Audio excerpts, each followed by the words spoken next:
السلام عليكم، رجعنا لكم من جديد. اليوم عندي خبر لكم بيخليكم تقولوا أوه. طبعا انا الوحيد اللي بقول انا بقول كده، لكن ان شاء الله راجعين للبثوث المباشرة في التيك توك في 28 يناير يوم الاحد.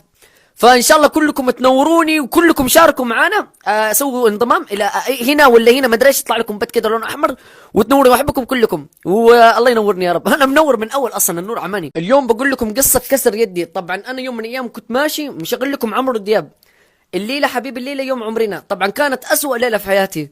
فوالله يا ناس انا وانا ماشي بالدباب الا فجاه طحت زي كده. فيجيني راعي الدباب نفسه ايش يقول لي، لو سمحت الحساب.